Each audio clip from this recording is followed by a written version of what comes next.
Well, Don, just watching highlights of that match once again, it really did look like Lendl was unusually flat, and you could probably read a lot more into that, maybe. Well, you almost had the feeling that he had achieved his goal. Maybe his goal when he came in was to make the semifinals in his mind, because he'd had kind of a poor period just before the U.S. Open. His wife had just had twins. He seemed to be, you know, not concentrating on his tennis as much, and maybe that was his goal, is get to the semifinals, because no matter what he did, when he missed shots, he didn't seem to be fired up, saying, come on, let's get it going again. So I don't know. There wasn't that real fire. He didn't even try to fire himself up. It seems like almost a waste, because he had all those tough matches. 2 of them went to 5 sets, the rest went to 4 sets. Now, to fight that hard all the way up against those players, some of them quite capable, and then to throw it all away, or it seemed he threw it away anyway. Like you said, he wasn't charging himself up. Well, of course. I mean, we're just speculating here, you know. If he heard me say that, he'd probably have something to say about it, because, I mean, all these guys are professionals. They want to win. But sometimes we have realistic goals. We feel like, well, I'm good for 5 matches and I'm not in the best shape of my life. Maybe that's all I can do in this tournament. Right, now, our next match, of course, is the second semi-final between Jimmy Connors and Jim Courier. Some amazing statistics on Connors, which I'm sure everybody knows anyway, but some of them are: he was ranked longer at consecutive weeks at #1 than any other player in the history of the ATP at computer. 159 weeks from July 29, 1974 to August 16, 1977. That's seconded only by Ivan Lendl, and he's won every major championship except, of course, the French Open, and he's also the only man to win the US Open on 3 different surfaces: grass, clay and hardcourt. Now, what do you think about the progression of Grand Slam tournaments, changing surfaces like that? Do you think they really should stick to one surface, like, for example, the Australian changing from grass to rebound ace? Oh, I don't know. It really doesn't make any difference. Players will adjust to the surfaces. I just find it makes it kind of unique for Connors to have won the U.S. Open on 3 different surfaces. It shows that he was a player who could adapt to any surface. Right, now, there has been talk, of course, about moving the US Open from Flushing Meadow to another new centre that can maybe hold more people or has more courts. But do you think that's good for the game to move it somewhere else, or...?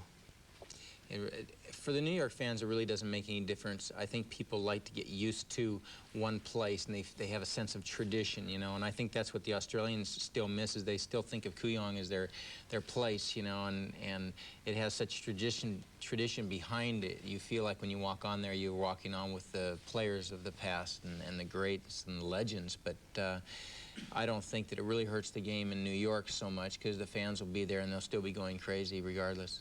Now, you've played at Kooyong yourself, and you've probably seen the Australian, the new National Tennis Centre in Melbourne. Comparing the two, do you think it's a shame to leave the tradition of a place like Kooyong, or do you think it's a natural progression? You've got to move on, you've got to move to bigger and better surfaces. Well, I think you have to move on. Kooyong was a very, very old stadium, and it really doesn't house as many people as they'd like to house for the tournaments there, and they would have had to spend a tremendous amount of money in renovation there. I love playing on grass. I love the feel of grass, so it's too bad they can't continue on grass, but that's life, you know. Right, now, you were suspecting earlier that maybe the first men's semi-final would have gone a lot longer. Do you think maybe this next one will go to 5 sets? Do you think Connors is going to do another marathon effort? Well, we hope he does, you know, but, you know, when he was coming up on the scene, Rosewall was just phasing out, and if you remember back in 74, 75, I think it was 74, he played Rosewall when Rosewall was 39 years old in the finals of Wimbledon and also the finals of the U.S. Open. They were the 2 worst defeats ever in the finals of a Grand Slam event. There's one of them, I think it was 1-1 in love, and the other one was 1 in love and 1. And it was the end of Rosewall's career, and that's what we're hoping doesn't happen here with Connors, that he just gets overpowered by somebody who hits the ball as hard as Courier. Now, Connors, of course, when he first started out, used to be one of the biggest bashers on the court. Have you seen his game progress? Has he softened his game up? Has he gotten more into touch? Has his game changed much? I think he paces himself much more now. I mean, when you're younger, you feel like there's no tomorrow and you go for everything all the time, just like Selish did today. But, you know, he's a smarter player. He uses spins a lot better, and he tries to move the person out and juke him out of position. And I think that Mary Carrillo said it best, that he may be able to give Courier some trouble with those slices and underspins that he hits. He may be able to get it a little bit low and give him trouble. What are some of the great US Open finals that you've seen? Any in particular stick out in your mind? Well, there's been quite a few. I think last year, you know, when you bring it back to, you know, up to date, I think Sampras's final last year was terrific because he had one of those days last year, just like Selish had, where he didn't hardly miss a thing. And it was actually a very good match, but he dominated throughout, just playing perfect tennis. And I think people really enjoyed that, to see that he hit the ground strokes. He came in and he played the net well. He had a great serve. His return was good. I think people enjoyed that. I know players like McEnroe have criticised and singled out some of the younger players for playing what he describes as a boring game, sticking to the baseline, you know, not rushing to the net enough. Do you think that is the future of the game? No, I don't think it's the future. I think, again, that the game tends to go in cycles, and we'll see a little bit more of this happening because the young people tend to emulate the pros and copy what they do. And so right now the young people are seeing some of the hard hitters. They're copying that. And then some new player will come along and say, I don't want to be like that. I'm just going to be my own self, and they'll have a touch game. And then all the young kids will say, gee, he's winning with touch. I'm going to go to touch. Right. What about players like Graf? Do you think she's going to be around for quite a while yet? Graf, Celeste? Oh, I think they will. They're, you know, like Graf is in great shape physically. She has good strokes. As long as she doesn't get bored with the game, she should be around for quite some time.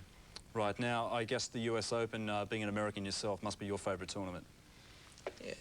It is in some ways. I enjoy the crowd interaction with the players. I didn't so much when I was younger because I felt like everybody should be quiet. But now, after World Team Tennis and opening it up to the fans, getting more involved with the players, it's a fun atmosphere. The players can feed off the energy, and the fans can actually affect the outcome of a match. Right, now, we've been talking about Connors getting into the final, Connors in the final, Connors in the final. Pairing up Jim Courier against Stefan Edberg, what sort of game would we see there if that was the men's final? Well, it'd be a classic because you'd have, you know, a big forehand and a big serve, basically a baseliner facing a serve and volleyer. And so it'd just be a matter of whether Edberg can handle the pace. And he's a big, strong guy. He's 6'2", 170 pounds, so there's no reason why he shouldn't be able to handle that power. But it would be an exciting match, lots of firepower. Well, with those two contrasting styles, a baseliner against a serve and volleyer, a good serve and volleyer against a good baseliner, who has the edge? On this surface, the serve and volleyer definitely would have the edge. Now that we've said that, Monica Seles just annihilated Navratilova in the second set because she did it so well from the baseline. Yet serve and volleyers in the past have prevailed over baseliners. That's right, because it's very difficult to do what Monica did today. If you look at her shots, she was hitting her winners within 6 inches of the sidelines and 6 inches of the baseline. That's very difficult to keep up that type of accuracy and that type of power. Right, now, pretty soon we're going to be going to the satellite for our last semi-final between Jimmy Connors and French Open champion Jim Courier. But beforehand, Don, the matches you've seen that Connors has been playing the last few years, say last year or the year before, did he look like a player in decline, or even at the age of, say, 37, 38 a couple of years ago, did he still look like he had plenty of tennis in him? He looked like he was starting to lose it, but only because he was having injuries. His feet have been hurting him for about 5 years. His wrist started hurting him and things, and he was so gutsy. He never told anybody about these things for a long time, and so people thought he was possibly going into decline, but the fighting spirit has always been there. Everybody has always feared playing Jimmy Connors. Now, at the age of 39, with the injuries that Connors has sustained over the years, what sort of effect does that have on a player's body in years to come? Things like arthritis, you know, further down the track and things like that. Do those sort of injuries in tennis really affect a player as they get older? Well, it can. You never know because everybody's body is different, but you know, injuries that happen over and over and over tend to start creating problems later on. You can have arthritis problems and things, but Jimmy Connors says right now his feet aren't hurting him anymore, and so he's excited about it, and his wrist isn't hurting him, you know, from the operation. So he's going out and he's playing with the enthusiasm of a young rookie, and that's what I expect to see in the semifinal, is at least his enthusiasm. And Lendl's only 31 years of age, but he could be taking some pointers from Jimmy Connors. But now we've got the live satellite for our last men's semi-final. Let's go to the match. And deserving every bit of it. Jim Connors and Jim Courier coming in as a tandem, and there is a lot that is very similar about these two players. everything except the age. Connors acknowledges that Courier is a fighter like he is, and he hopes to draw from that today.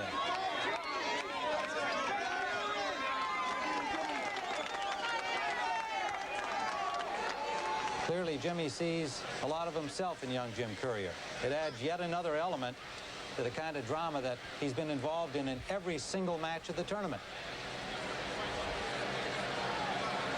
That could be a Roman amphitheater.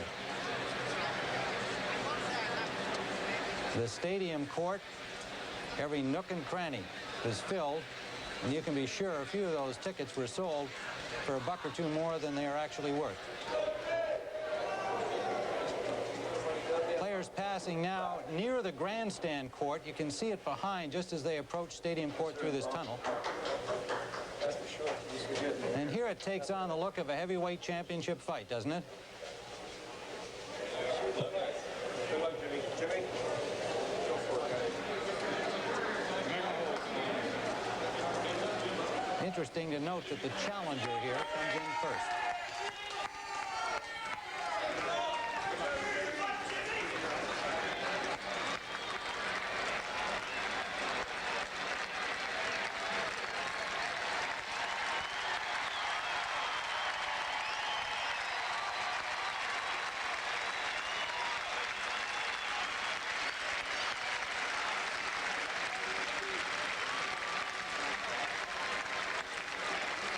Jimmy Connors has had his many moments in the sun. Will this be Courier's today?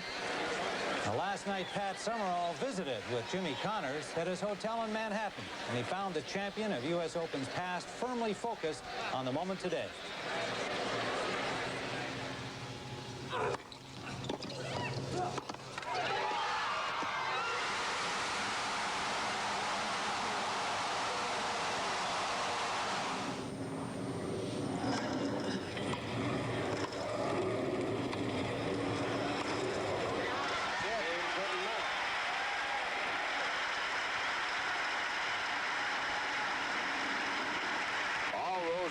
To say to Connors was well done. And in a nutshell, that's what it was. Very, very well done. I did the first U.S. Open championship you won against Ken Rosewall. At that time, I remember the crowds weren't as big, the temperament wasn't what it is now, but you were considered sort of the intruder. That has so changed now, from being disliked to being liked, adored in some cases. How does that affect you? Well, I must be honest, I like it better now than 15 or 20 years ago. Before I was young and I was expected to win, and I knew it. And that's the way I went about my matches in my career. Now to be on the other side of the fence, to be the older statesman or the elder statesman, and to have the crowd behind me, especially the crowds here in New York. I've never, ever seen anything like this. Nor have I. And I've played some pretty intense matches here against McEnroe and Borg in the past, but this is something that really I can't describe. The people really have won me 3 matches here this week. I know from having been somewhat of an athlete myself, it takes you longer to recover. How much longer does it take you to get over a tough match like the match against Krickstein? Well, Krickstein took me 3 days. I'm very happy that they played me on that Thursday evening and gave me that extra day's worth of rest, but I recuperate a little bit quicker after the Harhus match. I feel quite good right now, and I feel that if I can get a good night's rest tonight, that I'll be ready to play Courier. What do you think it's going to take for you to beat Jim Courier? You know, have you played him? No, I've never played him in a big match like this. We played in a number of exhibitions in the past, and he's a gritty, grinding style of play, and the one that I really like to play against. He works very hard at his tennis, and he has the kind of attitude that I kind of had when I was his age, which is going to be good for me. You remember that long, huh? Well, I do remember that long ago. But that's going to be good for me because he's going to get me into it right away. And that's what I'm going to need against him. I can't stay back and wait now and use the first set as a warm-up. I have to be ready to play from the first ball. After this is over, this is a difficult question because you never know. How much longer at this level do you think you can compete? If you'd asked me that 4 months ago, I could have probably given you a more pinpoint decision. Maybe 2 years, maybe 1 year or whatever. but the last 4 months have done incredible things for me, and it's given me a chance to think to myself that I can really stay out there and compete on a level with the best players in the world and guys that are 15, 20 years younger than I am. This tournament itself has been incredible in all ways, for my tennis and, you know, for my mental outlook on my game, for the way I feel about myself and the way I've handled myself as far as getting back into shape. So, you know, I would hate to look at you and say, geez, I'd like to play one more year and then 3 years from now still be playing. I would rather say I'd love to play 5 more years and maybe after 3 years stop. 1991 marked Jimmy's 19th visit to Wimbledon. 3 years top. How about that, folks? 39 years of age in this semifinal, and this should be something to watch. Don't go away. I don't think you will. Let's go to Pat. I must say, Tim, that I came away from that conversation with the feeling that Jimmy Connors is very positive, not only about today. You would expect, I think, that he's very positive about life. Age is not a factor with him. He likes and loves what he's doing so much, which is hard for a lot of us to understand, but he legitimately does. I really got that feeling. So he's out on the court now. And Tony, I guess, Tony Traber this is, I have to ask you, what do you think legitimately his chances are? Well, you know, Pat, we've been saying all week that he can't go any farther, that he's too old, he's got to be too stiff, he won't be supple, and I'm going to say it one more time. Jimmy may prove me wrong, but I think he's playing for the first time this tournament, a player that really can attack him, can hurt him with the ground strokes, who is a pugnacious, tenacious kind of a guy in Jim Courier. He is the French champion. He's a fine competitor, and I think that Courier's got a little bit too much for Jimmy Connors. But as I said, we've said that so many times before, and he's proven us wrong. It's going to be a fun match, and as he said, let's go to war. Mary Carrillo, what about Jim Courier? All this, do you think it's overshadowed him, bothered him? How do you think the hoopla that surrounds Connors has affected him? Well, I think, first of all, Jim Courier, when Connors, he said all along it's going to be a war, this match. Jim Courier's a real good warrior. I mean, he's a lot younger than Jimmy. He was only 2 weeks old when Connors played in his first U.S. Open in 1970, but he's proven this year how mentally tough he is, and that's going to be important for Courier. Not only is he really, really physically fit, but he's mentally strong as well. He hasn't yet dropped a set at this U.S. Open, and what's important for him, I think, his first order of business is to take all of these people out of the match, take away those 20,000 people, quiet them by playing such good tennis that they can't get Connors going. Mary, you've been in tennis not only in this country but around the world. Have you ever seen anything like the adulation, like the attention that Connors has attracted and created in many cases? No, not in tennis. Nothing like this, Pat. It's been a great ride for Jimmy Connors. I mean, he has been fortunate. He has had the kind of draw, perhaps, that has allowed him to do it. But time and again, he was in trouble. I mean, he should have lost in the first round to young Pat McEnroe, and he didn't. And there really isn't enough you can say about what Connors has been able to do at this stage in his career. How about you, Tony? Same question. Well, it's just been fabulous. When you can take the Giants 49ers game and put them on page 2 in the New York Times after their Monday night game, everybody's talking about Connors. People who don't know anything about tennis talking to you about Connors, the cab drivers, and everything else. So he has done something that very few people have done, and he orchestrates the crowd so well. Well, our Tim Ryan had a chance to speak with the reigning French Open champion, and he asked him what it feels like to be matched against a legend. What's Jimmy Courier thinking about playing Jimmy Connors in James Spencer Courier versus James Scott Connors. Well, that would be pretty exciting, huh? My first U.S. Open semifinal against the grand old man of tennis would be really something for me to remember. And you know, to play him, he's what the U.S. Open is all about, really. And you know, 5-time champion. Good God, if I could win once, I'd be just, you know, in heaven. So I just will go out there and I'm gonna, you know, do my best one way or another. But you know, it's great to have him around, that's for sure. You'd be favored to win the match. Your games are similar in terms of the baseline game. Mm-hmm. What would your strategy be? What would you do to try to beat his game? Gosh, I guess I'd just try and get on top early and keep the crowd out of the match and hope that I serve pretty well. You know, he's got great returns, but I'd need to serve well to be able to take some chances on his serve. Jim Courier When's the last time you heard somebody say, gosh? Yeah, he's something. He's 5 in the world, as you can see, and he hasn't lost a set yet in 5 matches. And he's played some pretty good players, including Nicholas Kulti, the young Swede, Jimmy Arias. He blanked him in the 3rd set. Anders Jarrett, Emilio Sanchez, and then the defending champion, Pete Sampras. And Tony, Jimmy Connors.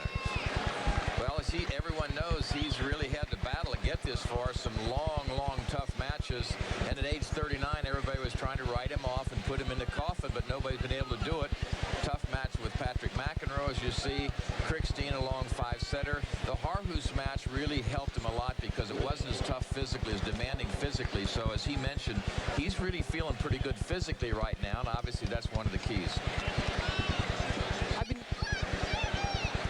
Now, Daniel LaConta was the chair umpire for Jimmy Connors' 1st-round match here at the U.S. Open, a night match, a very rowdy night match with Connors against Pat McEnroe, and he said afterwards of that match, it was the most difficult crowd he's ever had to try to control. I've been giving this a bit of a think. I guess maybe, was it 86 when Jack Nicklaus won the Masters? Yes. I think that's as close as you can get to what Connors has done. Did it feel the same way? Yeah, very much so. That, I think, is the most emotional moment I've ever been through.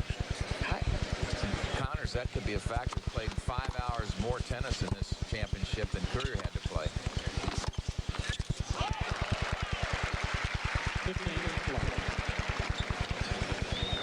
Time is on my side, perhaps. Both have played 5 matches, but look at the total time. Of course, as long as Jimmy's gotten rest after his last match, that really isn't too significant, though. At 39, you think that all the energy he has to expend could cost him later, and this might be later.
Set.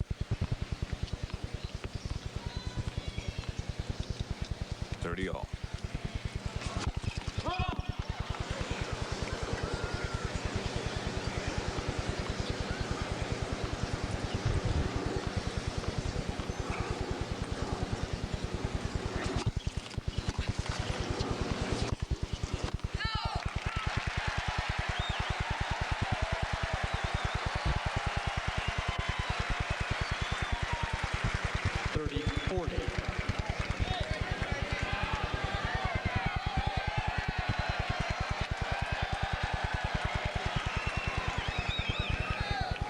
Seen Courier take that deep breath and exhale. That's the way you try to do it, to relax a little bit. Just slow it down a little.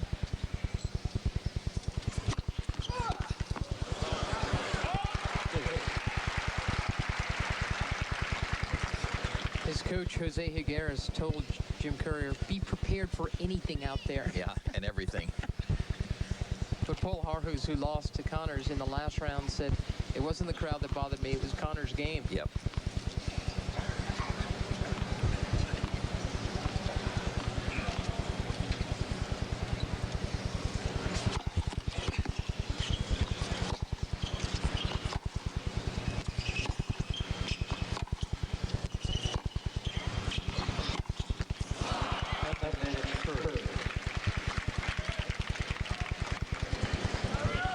Jose Higueras is Courier's coach. He's helped him tremendously, and one of the ways is calming him down on the court, saying, hey, slow it down, take it easy, don't get so hyper, don't get so keyed up all the time. Don't try to always bang your way out of trouble. Right. Think your way out. And if you know Higueras and know his style of play, just smooth and steady and just stay out there as long as it takes.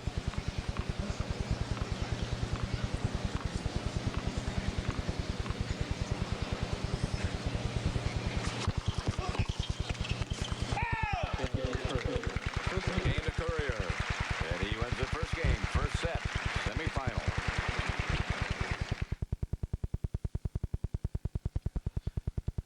Well, for our viewers at home who may have just joined us, I'd just like to repeat that due to the number of American commercials that CBS is showing, we're going to have to fill a few of the gaps here in Hong Kong because we're not allowed to show those advertisements here. But here's a replay of an earlier point. Courier just putting it a little long. Now, Don, you were talking about Courier not having the success he'd like with his serve at this stage. Well, usually a big server will hold serve right at the start. First couple games fairly easily, but not against Jimmy Connors. He's tacking that return right off. Okay, well, let's go back live to the match.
Fault by Connors is first.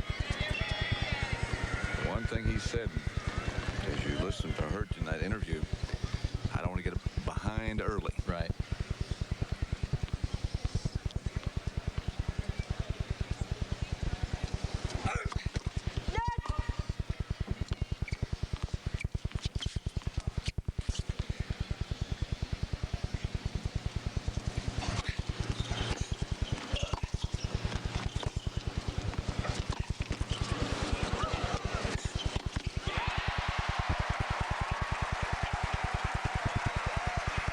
Anticipation that time by Connors.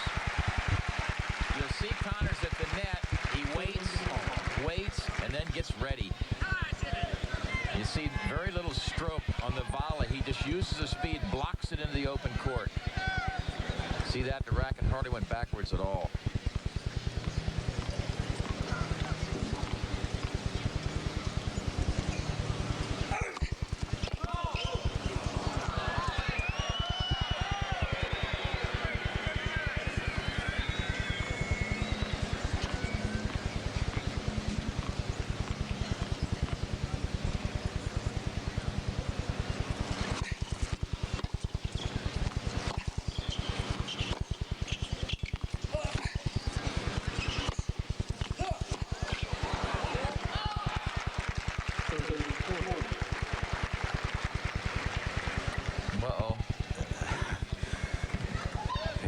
1981, Cincinnati, nothing. Know where I went to college? Yes. University Wasn't of Penn State. Cincinnati. My Bearcats took a bit of a shellacking, would you say? Break point here for Courier.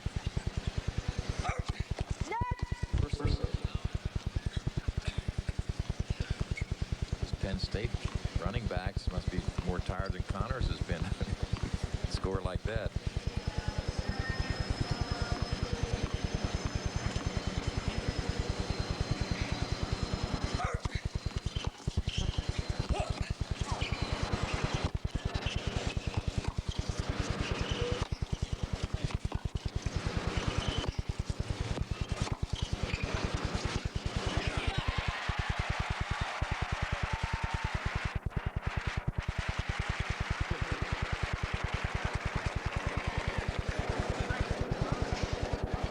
Be a big play, I feel, against Courier that Connors will use.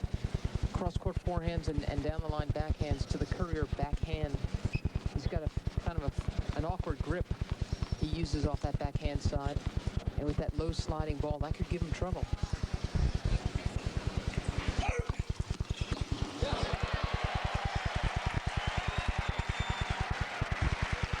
The players have gotten some funny bounces in the deuce court on the far side from us where Courier is.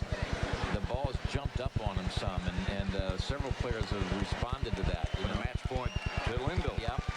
Yeah, jumped right up over his racket. He totally missed it. Yep. So there must be a patch there that's a little bit different.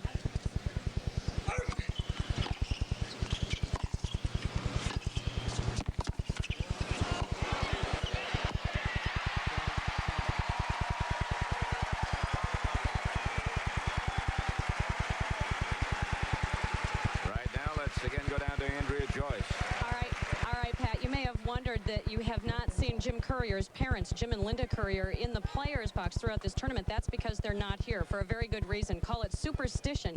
You see, they were not in Paris when Jim Courier won the French Open, so he asked them to stay home to keep the setting exactly the same. As he put it, if it ain't broken, don't fix it. Also, just before the French, she went ahead and got the tires changed on the car. She did it again before this tournament, so at the very least, they're keeping the tire companies happy down in Florida. Sound like Pete Sampras's parents from last year. Yeah, exactly. They wouldn't even watch on television. They had their kids tape it.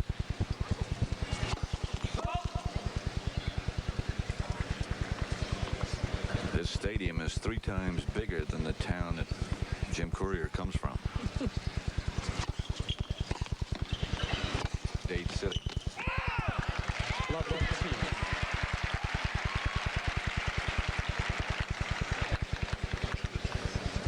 Dade City, 6,500 to population. National Tennis Center's stadium court, 20,500. He says he was asked about the crowds here and the fact that the New Yorkers love Jimmy. And he asked if he'd feel like a bit of a foreigner. He said, when I'm in New York, believe me, I am a foreigner. 15. First ace for Courier. 15 all. You know, when you play around the world like these players do, and you play in foreign countries against their people, you have some crowds that are partial bias for the other player, and you get used to it. Not that you like it, but you learn to deal with it.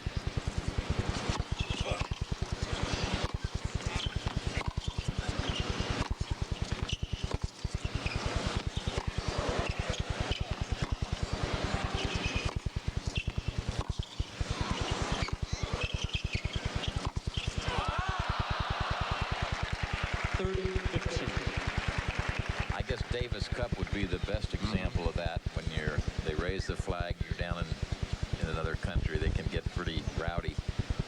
Well, Courier had his first Davis Cup experience this spring.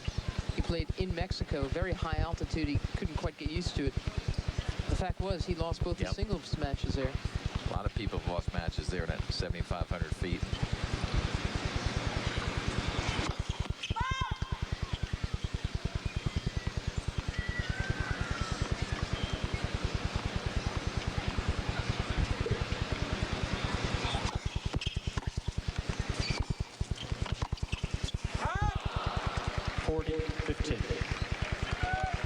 One of the things that Sampras was not able to do when Courier served was get the ball back on Courier's backhand.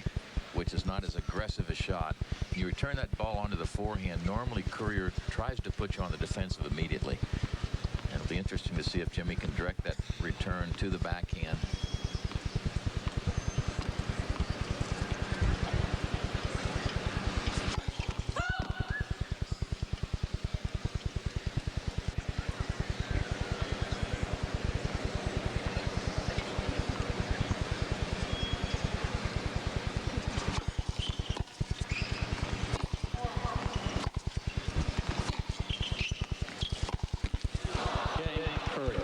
Courier leads 2 games to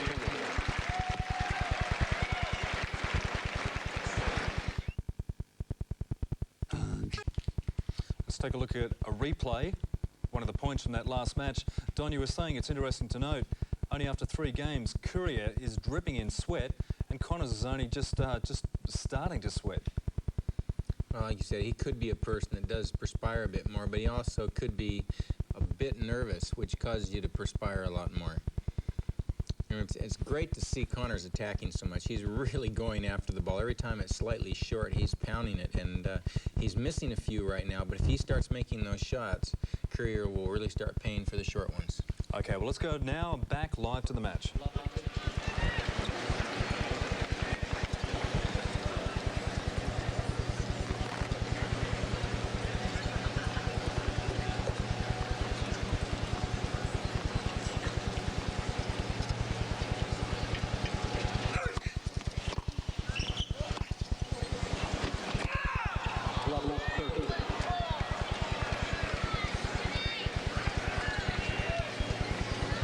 From above the USTA's National Tennis Center in New York City, stadium is absolutely jam-packed for this semifinal match between 39-year-old Jimmy Connors and 21-year-old Jim Courier.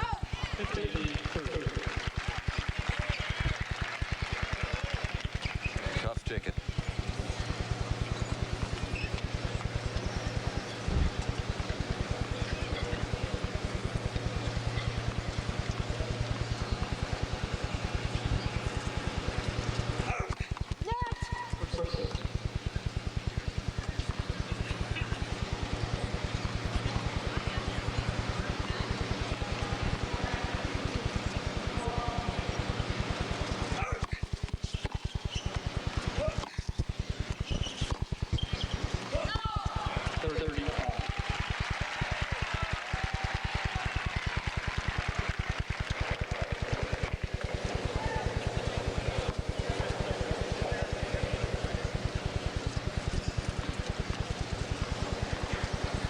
Jim Courier's parents both played tennis, Jim Sr. and Linda. They were playing one day, and their 5-year-old son was bored chasing his sister around. He asked if he could hit a couple of balls, and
Like card.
thought he was being a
Boy, this isn't the kind of game Connors wanted at all after that break.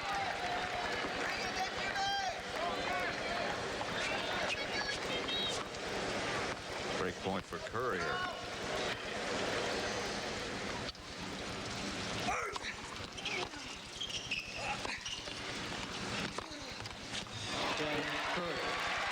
What she gets. We'll be back at the U.S. Open after this word from your local station. Okay, now here's a replay of one of the points that helps get Connors his break of serve. Now, Don, Connors seems to surprise Courier here. Is this a tactic a lot of players use? Well, more experienced players tend to do this. They'll lull a player to sleep a little bit just by hitting the deep ground strokes, keep going back and forth, and then when they least expect it, they'll come in the net, but they won't come in like a lot of players do. They'll wait until the other player's busy watching the ball, then they kind of sneak in behind the shot. You'll see it'll be coming up here in just a moment. Right about here. Now he sneaks in. Courier doesn't see him coming, and he's hitting a volley to the open court. He's left in no man's land. But now let's go back to the live match. Serving 2-3 second set. He won the first set 6-3. You know, as a tennis player, Pat, when you are broken, what you try to do is break immediately back. And Courier did that. I've always heard that's the easiest time. Well, yeah, because the guy either play a careful game or relax a little bit from, well, I got the break now and I'm all set. 15 love. First.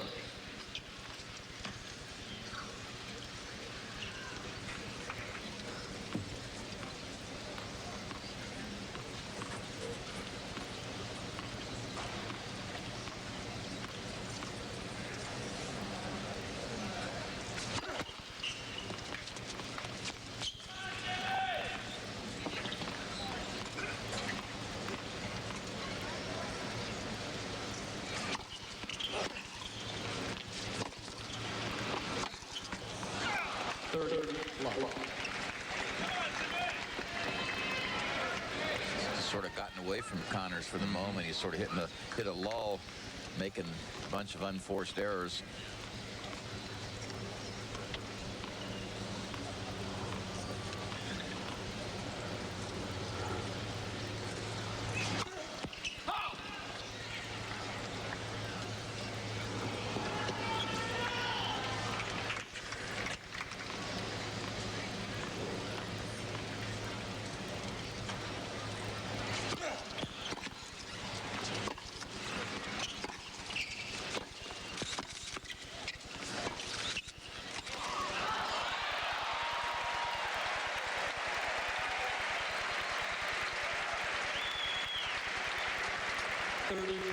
That's just a tremendous shot from Connors. From this position, trying to stretch for a high two-handed volley. You don't have a lot of power. You have to find angle. And boy, did he.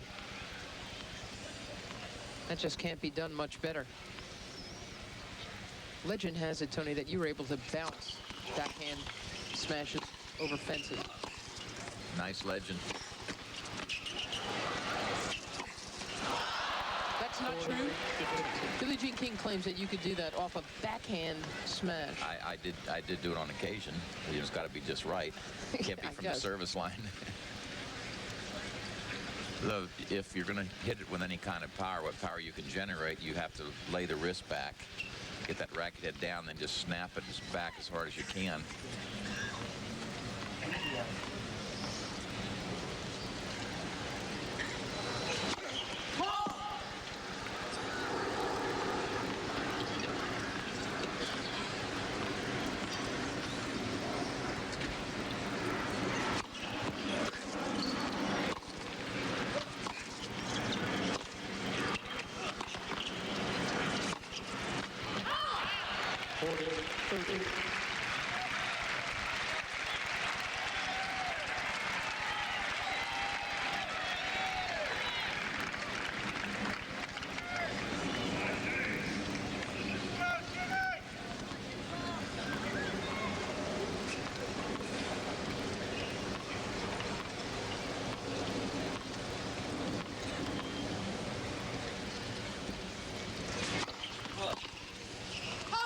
Game Courier.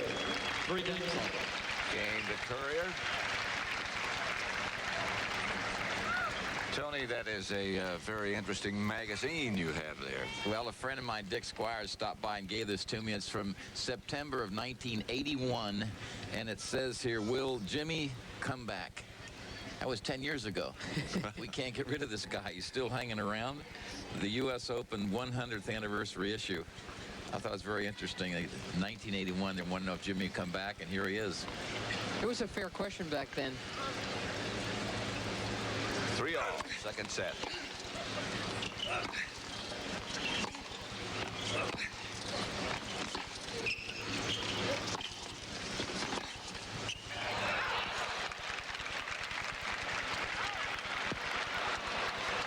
That is a late call called out. Well, I'll tell you what, that's another one. Courier is going to start a little upset. That looked good as gold. I think it was the lateness of the call that's bugging him.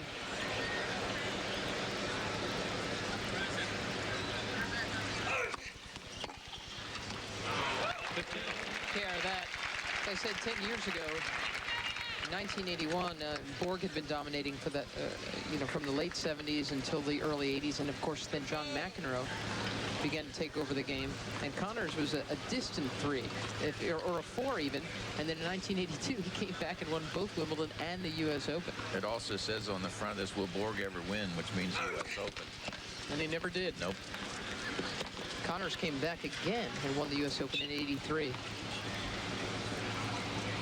And that was his first comeback.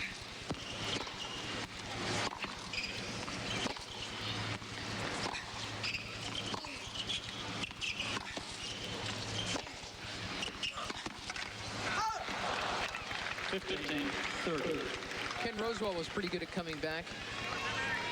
He holds a record for the greatest span of time between U.S. Open titles because he won his first in 1956, and then he won it again 14 years later in 1970.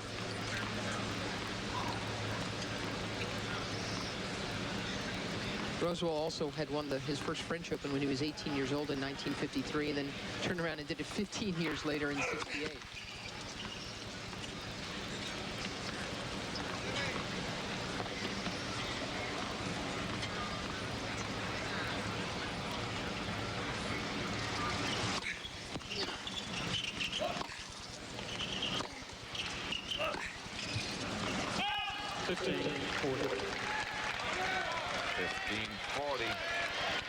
The stadium at the USTA National Tennis Center in New York City. Men's semifinal, the second of the day, Connors and Courier. Jim Courier won the first set 6-3. It's 3-all in the second. Earlier today, Stefan Edberg beat Yvonne Lendl, and Monica Seles won the women's championship. Super Saturday here on CBS. 2 break points here for Courier.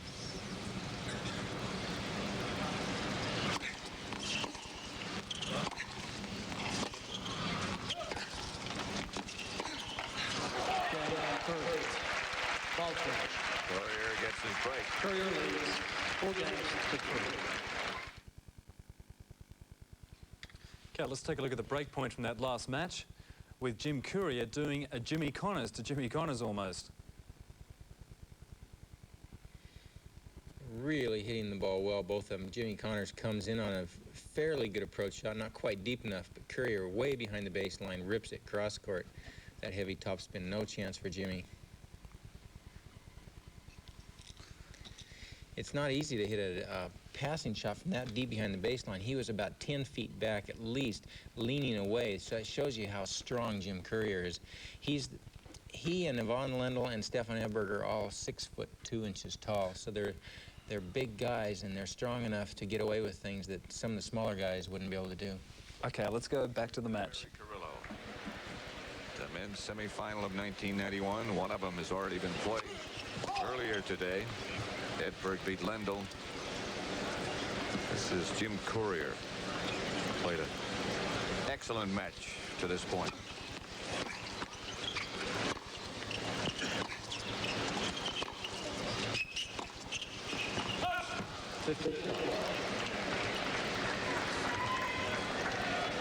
American League, the Red Sox still chasing, 11-10 over Toronto has won.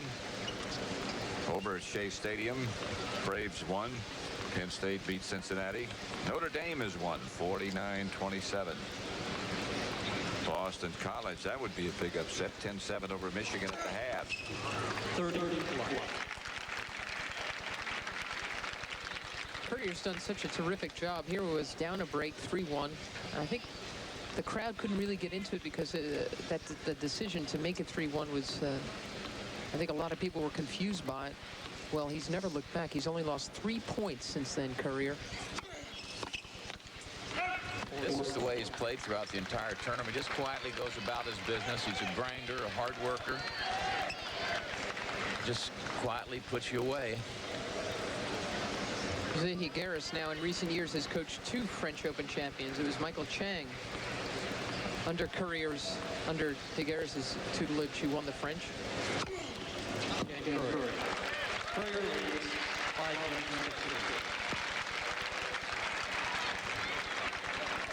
Top Grand Slam records in 1991. Jim Courier, 19-2.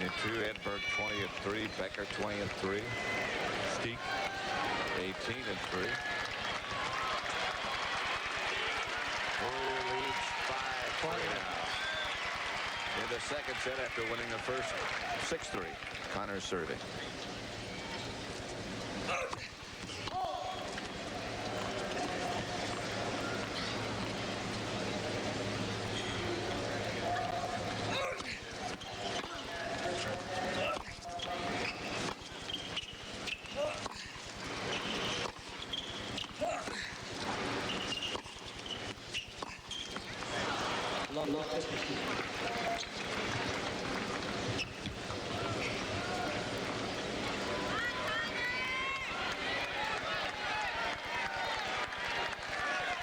Nothing Courier would like better than to break here and start the third set on his own serve.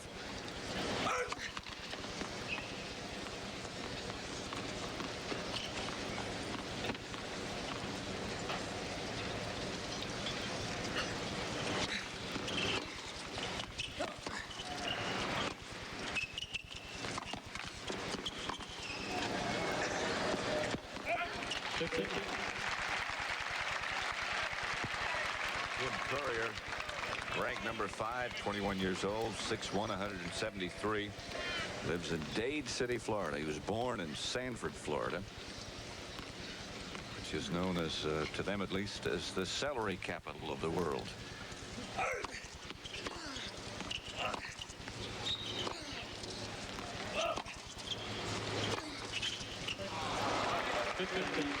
Dade City is mostly known for its citrus products, and for the Bellamy brothers, that's where they're from, and for this guy. Now you got to put him right in that mix. Jimmy Connors.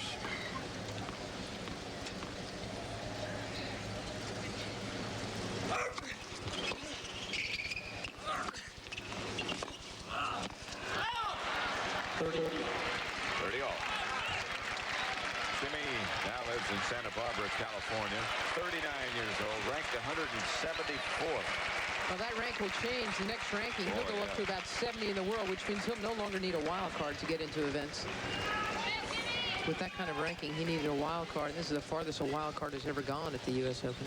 Jimmy's hometown, Belleville, Illinois.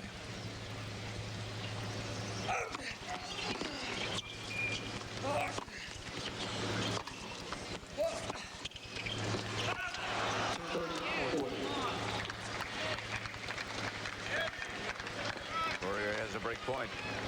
When Connors catches that one hander a little bit too flat, it just flies on him. Happened there just enough to carry it long. Set point.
I think we'll see that Connors sees outside that single sideline. Now he's got to veer back to the center to cover the big opening, and that makes it easy to go in behind him. And it's another break point and set point for Jim Courier.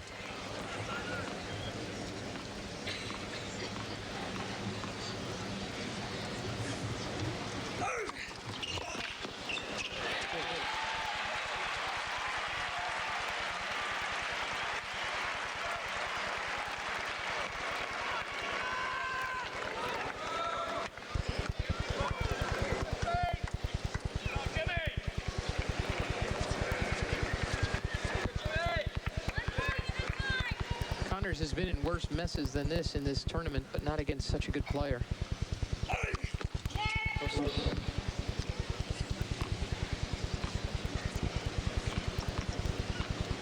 Paul Harhu's had him in this position in the last round. He wiggled his way out.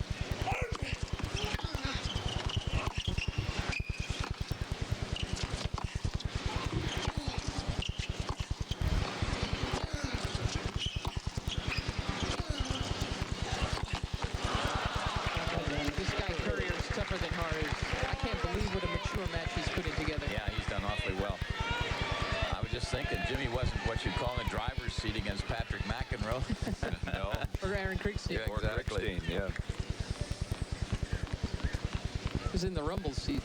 Set point. He rumbled back.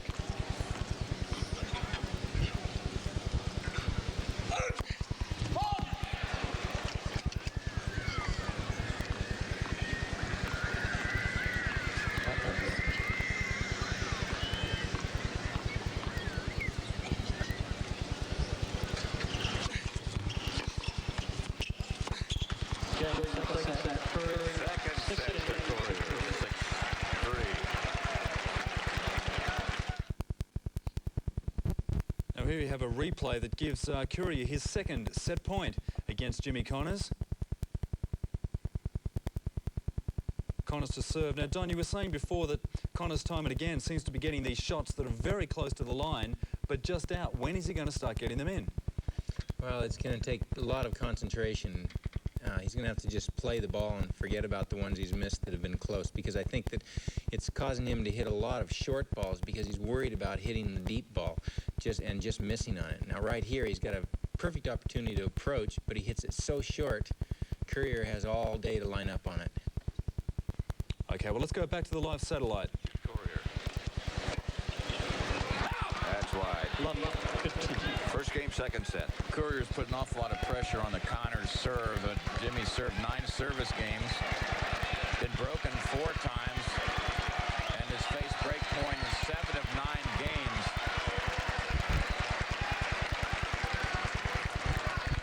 So in only 2 service games has he not had to fight off at least 1 break point.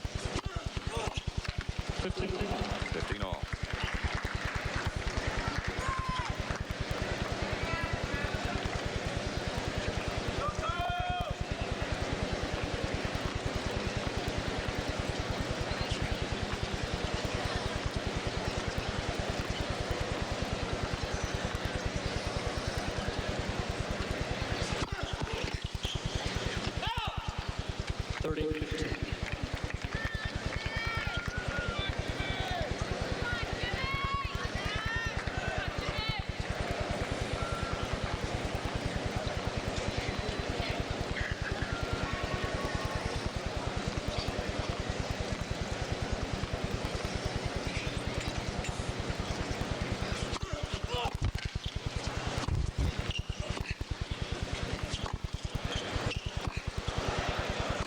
Courier looked for that call.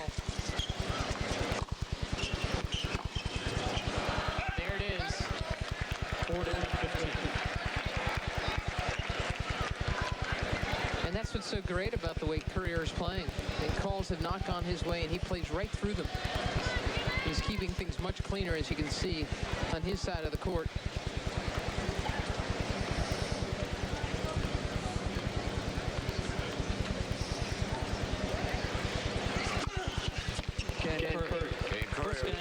Third set.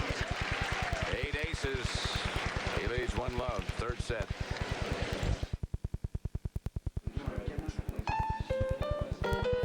He's here again. Always the same table.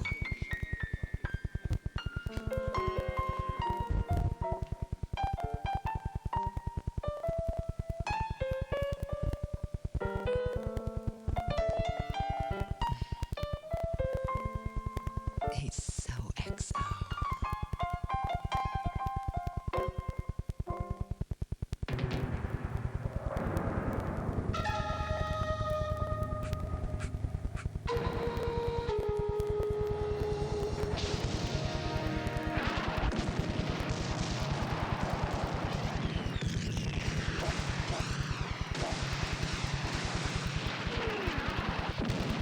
The tennis pump. It gets you around the battlefield with a little more confidence. Reebok. Life is not a spectator sport. Welcome back with another replay of one of the previous points. Well, Don, you were saying again, pointing out that it is a little strange, the business of unforced errors, the statistics they give, because you don't always have the same crew. That's right. One person can be very tight on unforced errors. For instance, Courier has made very few errors in this match that haven't been forced, and yet it shows that he has 19 unforced errors, and he's played a very clean match up to this point. What about Connor's statistics? They gave his as 34, but that might be a little hard to believe. Anyway, let's go back to the live match. Said he's won the first 2 sets. So it's love 15 now as Connor serves.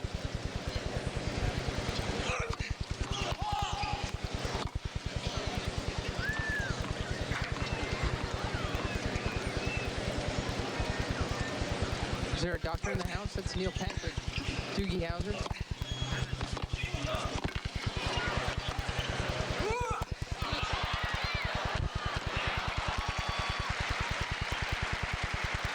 A lot closer in age to this guy than this guy. Good touch here by Courier. Notice he goes down the backhand side, a sky hook by Connors, can't get anything on it, and his court is open. And it's love 30.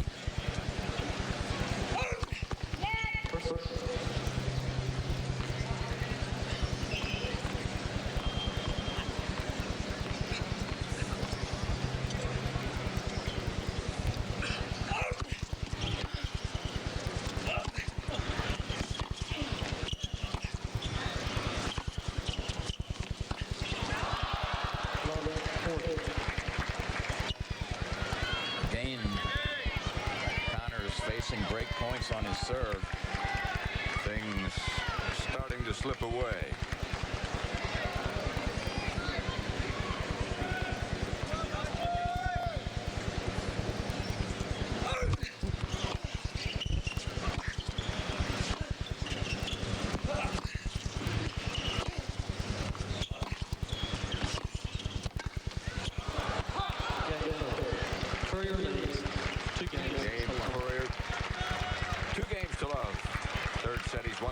2 sets. And you know, Courier's done, done what he said he had to do. That's get ahead, stay ahead to keep the crowd out of it. And as you mentioned earlier, Mary, there's not very much noise in here at the moment, so the crowd is not a factor for Connors. Not at all. And Connors, you can see that he's game. I mean, mentally, but he's sure got an awful lot of tennis in him right now. And you wonder if maybe he just can't possibly come up with the goods at this point. You wonder how many times you can tell yourself, I feel fine. Right.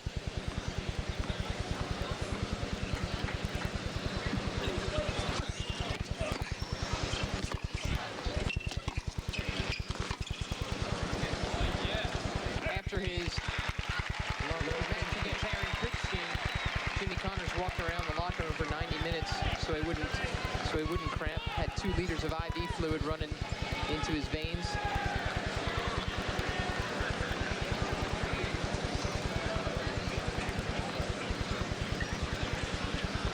There's only so much you can kid the calendar.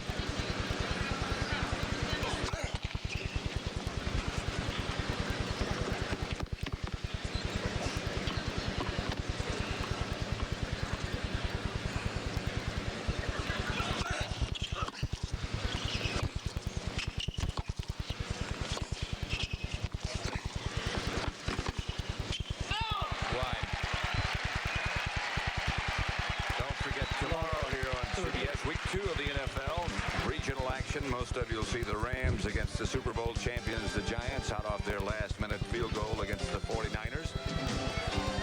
Check your local listings for the game and time in your area. The day gets underway at 12:30 Eastern Time with the NFL Today. The last word before kickoff.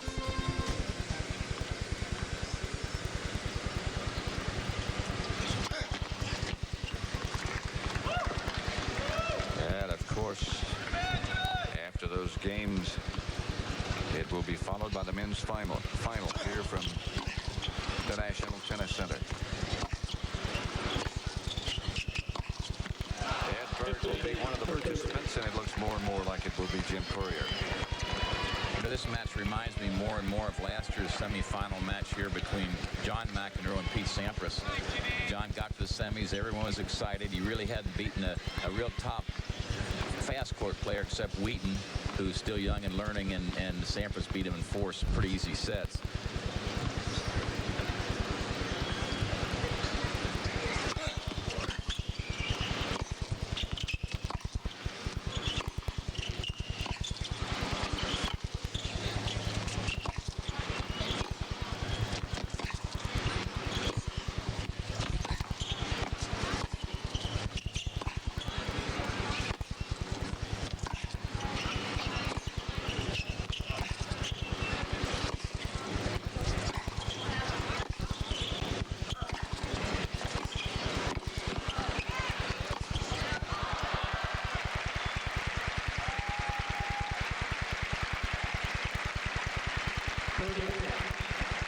Connors had to move before Courier hit his final passing shot right here because of the defensive volley. He has to commit. See, he moved one way and Courier held it long enough to go the other. Didn't have to hit it real close to the line. 30-all. Out trying to egg Connors on. Courier's won 7 straight games now. 40. Yes. Number 9.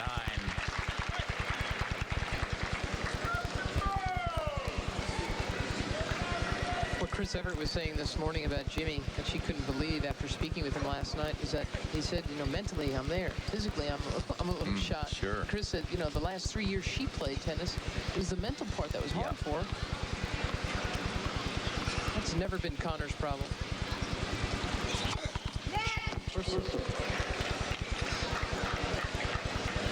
After that last point, Jimmy Connors turned to his box full of friends and was overheard saying, I think I've pushed myself to the final frontier. Appears that way.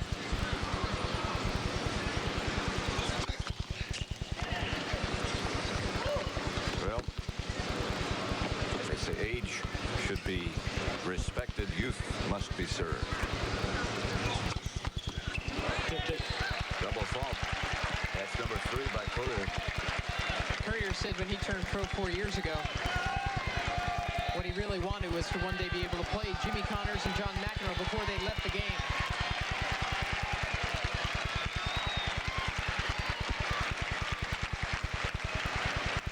And he sure has. It's hard to get 20,000 people to sit on their hands. Which in a way is a tribute to Courier. Sure is, and the way he's played is another tribute. That's his 5th ace. 10th. His 10th ace. Right. He's got to feel pretty good about things now. So does his coach, Jose Higueras. But you sure don't want to let up. No, no.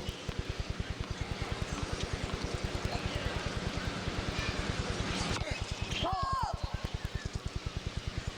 115 miles an hour on that serve, so it missed.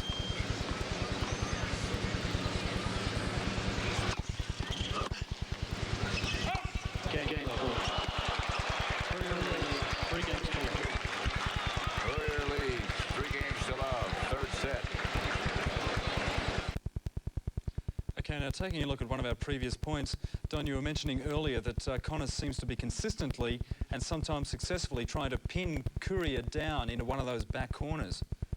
Well, that's what he's trying to do. He's trying to keep the ball back so deep that he's got lots of time to see Courier's ball when he's running so he can line up his next shot, and then he's trying to wait for the perfect one to come in on.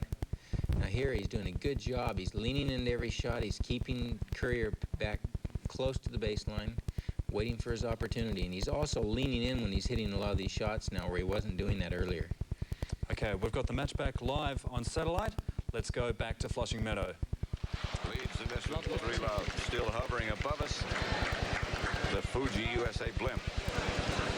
Actually, it has to be a great assignment for the pilots, John McGurk and Gary Fabian, because both are avid tennis fans, and I understand both pretty good players.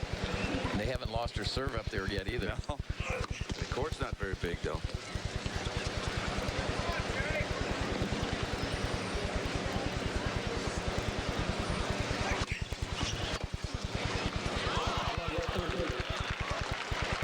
Love 30.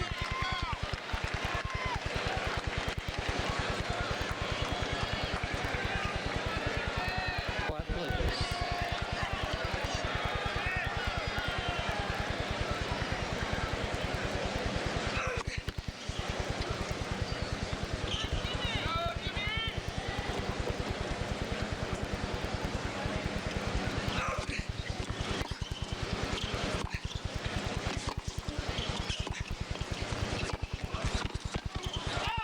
Love 40. Again, Connors facing break points on his serve. Courier has handled his serve awfully well all day long, had him under constant pressure. Well, it's never been a big weapon.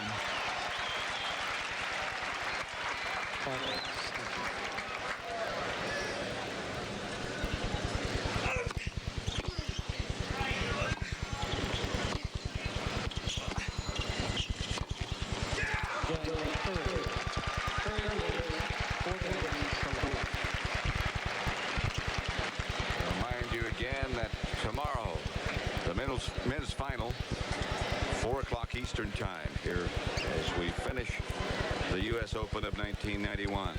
Stefan Edberg has already beaten Ivan Lendl. He's one of the Ladies and participants. gentlemen, quiet, please. It's a courtesy. And it looks more and more as the games pass like it'll be Jim Courier.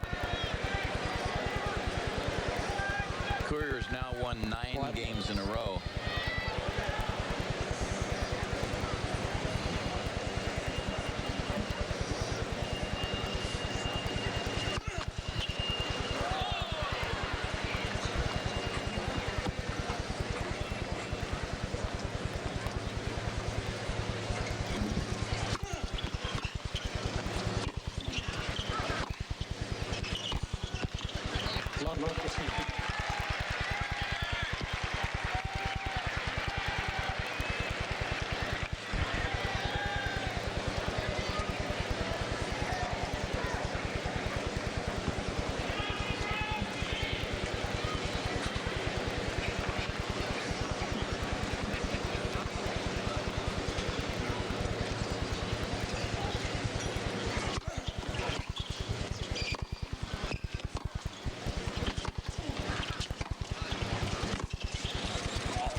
Connors' work getting in here. Puts on the brakes, sets up quickly, reverses the smash into the open court. Going to keep coming, giving you whatever's left.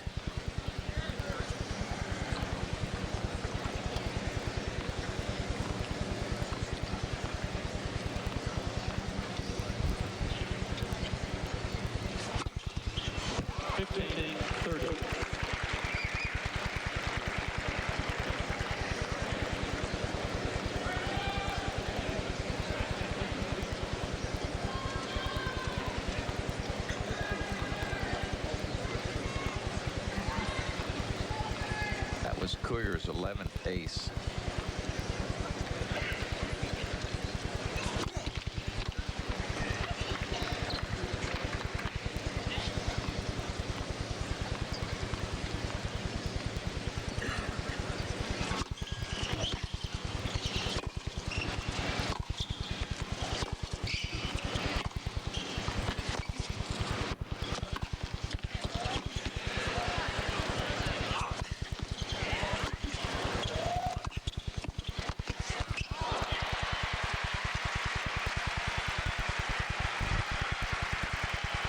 Normally see Jimmy Connors have to hit so many volleys to win a point. Normally he sets himself up so well with his approach shots that the volley becomes academic, but Courier's chasing down everything. Still, Connors has a chance here. Breathe some life into these people.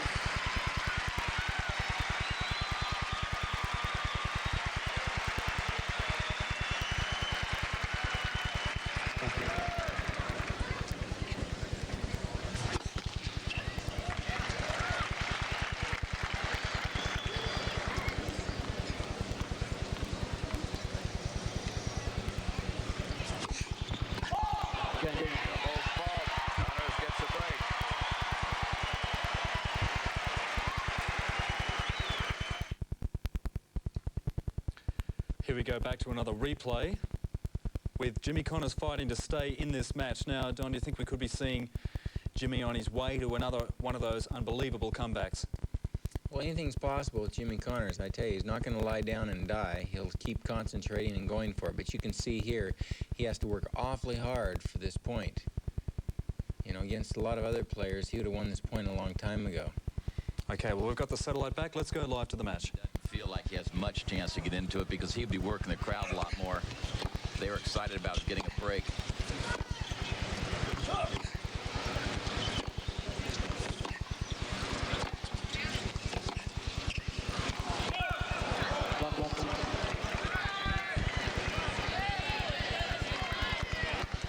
Still to come, we'll interview both of these players, show you some highlights of that great match yesterday between Salas and Capriati, and a look back at Labor Day when Connors beat Krickstein.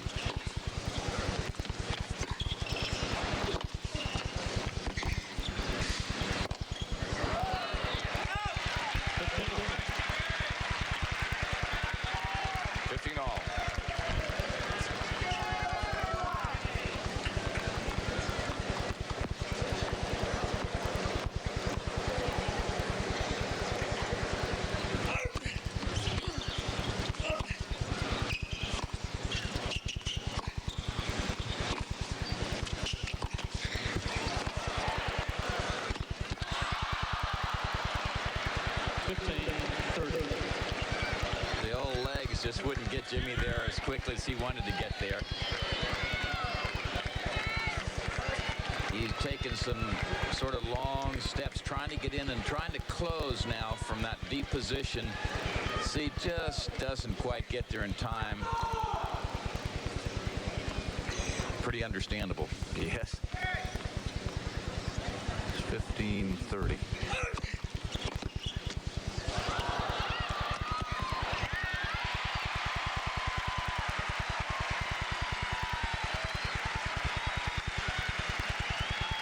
But as he has always explained, you got to kill me. That's right. When this ball hits the net, Courier gets inside the baseline. He has to worry about just Jimmy dropping it right over the net. So if you can get it deep into a corner, and normally you go down the line with that shot.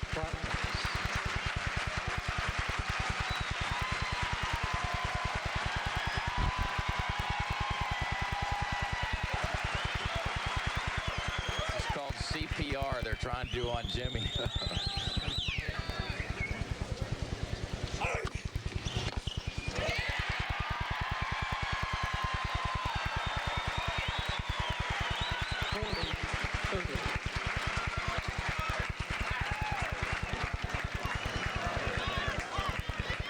Well, if you're Courier, you don't want to let him up.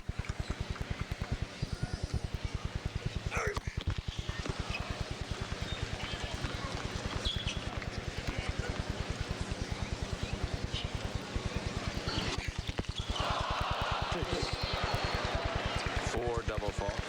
Deuce.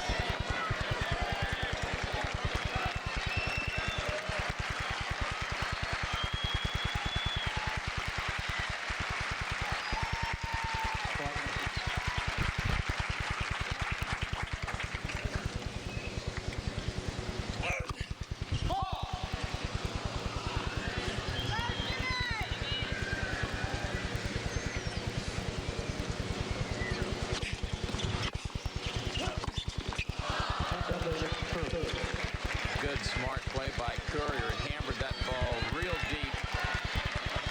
Right down the center of the court, so there are no angles. And again, Connors faces break point on his serve.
You're looking at a couple of good street fighters. Courier gets this drop shot. Lob volley. He wanted it in the air and realized he couldn't reach it. And watch this one. Boy, that's a heartbreaker. Break Connors point. looked at him and said, you know, kid, you remind me a little bit of myself. Exactly. Not too bad. Pretty good.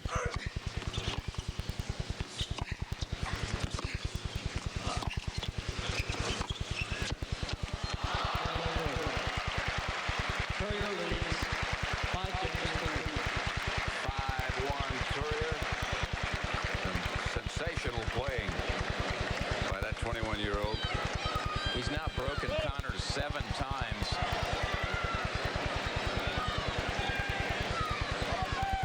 Talking to himself, just a few more minutes. Yep, he's saying it's not over yet, one more game.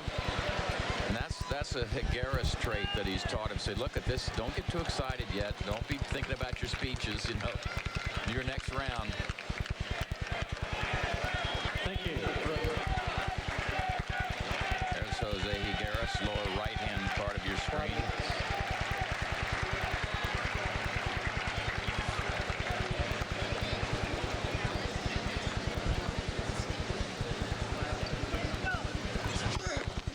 First.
Courier is going to hit the big forehand.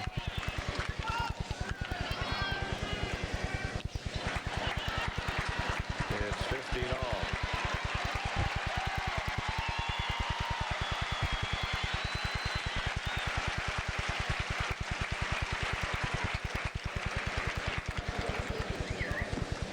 A fan just yelled at Connors, "Nobody's leaving, Jim." That's what made him smile and look up.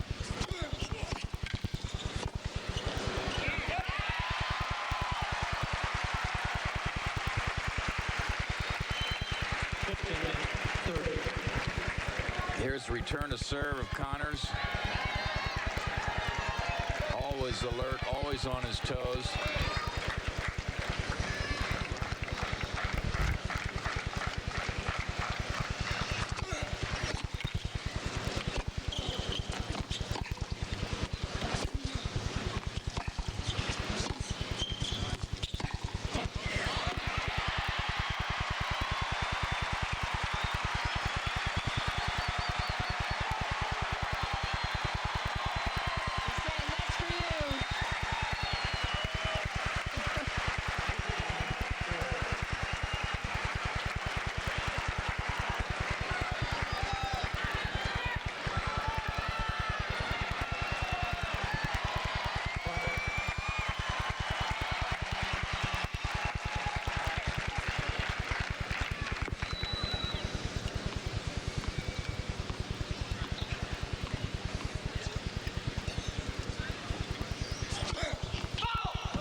This match 2 hours old now.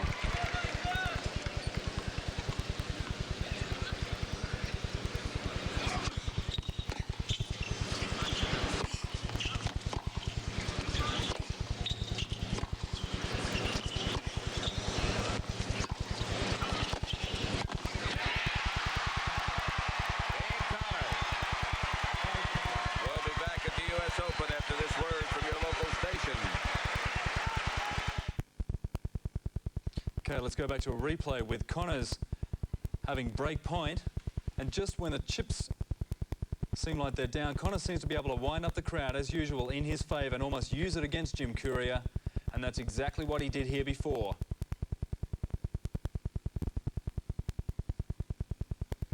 Well, he's not dead till he's dead. You can see he comes roaring in. Courier tries the cross-court pass, and Connors has it covered all the way, and he winds up the crowd. Okay, well, let's go back to the live satellite.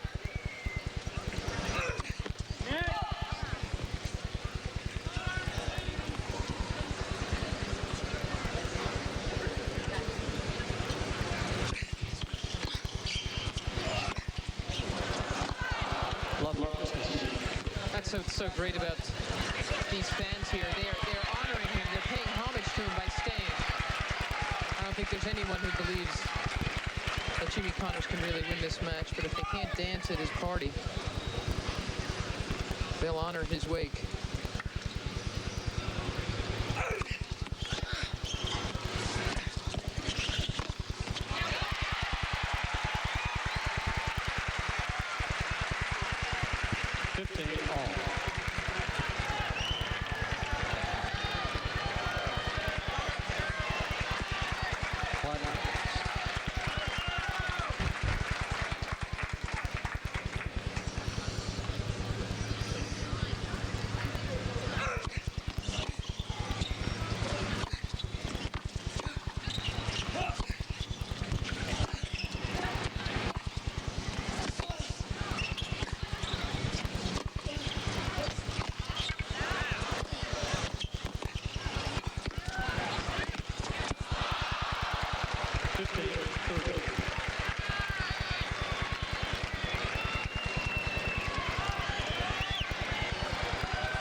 to set in this championship.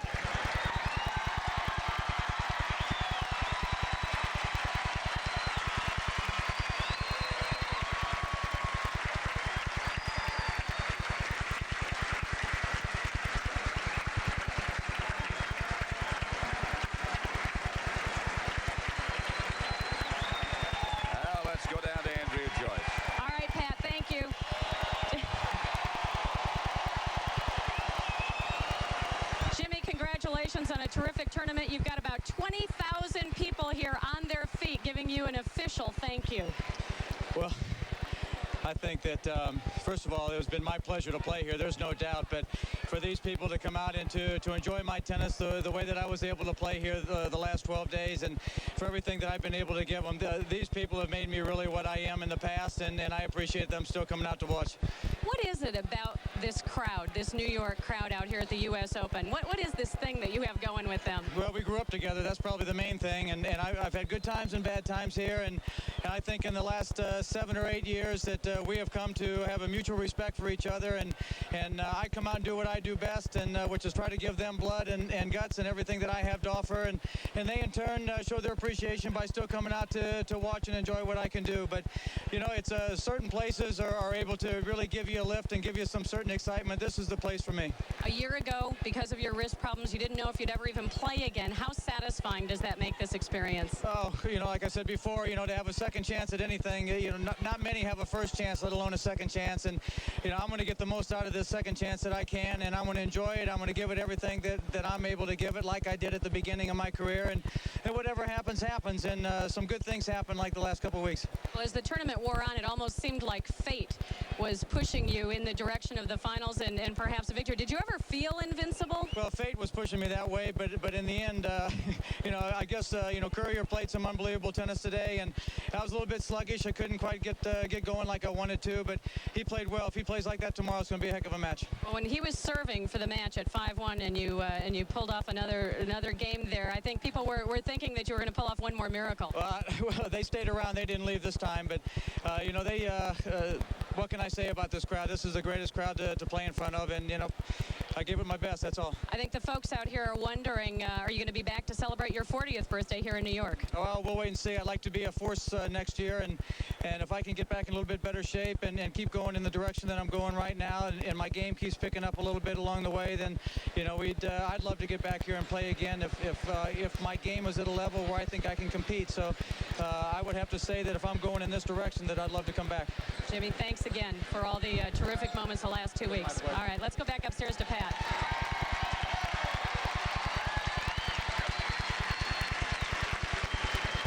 All right, here is match point. Jim Courier had the answers to the Connors serve.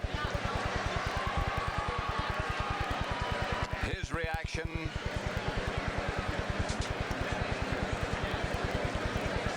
Good preparation, the topspin cross court.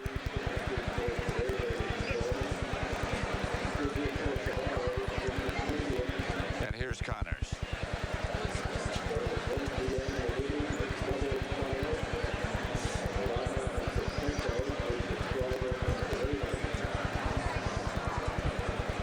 All he can do is nod and acknowledge what an excellent match Jim Courier played. This is a nice moment.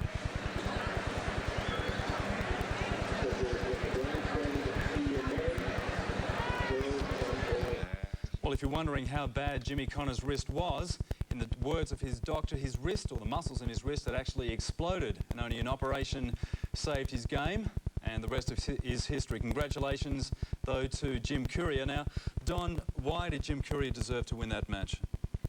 He just kept the ball in play, hit the big shots when he had to. I think match point was typical of the whole match. Connors came in, hit a decent approach shot, not great, and Courier just took his time, watched the ball, and hit a terrific cross-court pass. There's nothing Jimmy Connors could do about it. Now, the crowd started to come back into that match just a little bit. Now, Courier's coach must have told him before not to worry about the crowd, forget about the whole crowd Connors business.